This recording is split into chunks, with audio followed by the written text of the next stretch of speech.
अशा सगळ्यांची संबंधित जे जे डिपार्टमेंट्स आहेत त्याच्यावर तुम्हाला अवलंबून राहावं लागतं, तर त्याची पण देशामध्ये राहिलं पाहिजे. शहराच्या नागरिकांना आणि त्यानंतर 100 दिवसानंतर आपण या साईडला त्या ठिकाणी आम्हाला मिळत नाही. आता 100 दिवसाची मुदतच शहराच्या विकासाकरिता सुद्धा मनपूर्वक आभार मानते.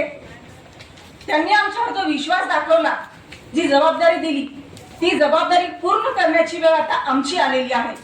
आणि ही जबाबदारी पूर्ण करताना माननीय राज्याचे मुख्यमंत्री देवेंद्रजी फडणवीस साहेब यांनी शासकीय एक 100 दिवसाचा प्रोग्राम केलेला होता. त्या धर्तीवरच आमचे नेते अशोकराव चव्हाण साहेबांनी यांच्या निर्देशानुसार आम्ही सुद्धा जी आम्ही निवडणूक काळामध्ये संकल्प दिला होता नांदेड शहरातील जनतेला, तो संकल्प पूर्ण करण्यासाठी जो दिलेला शब्द होता, तो शब्द पूर्ण करण्यासाठी साहेबांच्या आदेशानुसार, साहेबांच्या निर्देशानुसार 100 दिवसाचा एक प्रोग्राम विकसित नांदेड करण्यासाठी 100 दिवसाचा प्रोग्राम निश्चित केलेला आहे, आराखडा निश्चित केलेला आहे.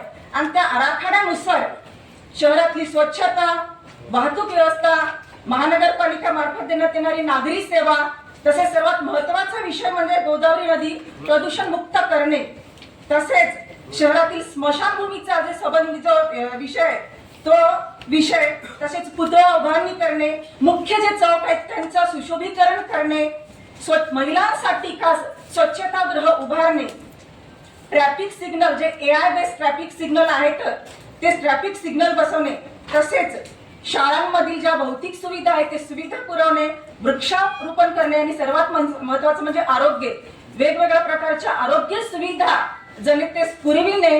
ह्या सर्व सुविधा आम्ही या 100 दिवसामध्ये पूर्ण करण्याचं निश्चित केलेलं आहे. एक टार्गेट दिलेलं आहे, जो साहेबांनी संकल्प केला होता त्या संकल्प पूर्ती निमित्त हे टाकलेले पहिलं पाऊल आहे.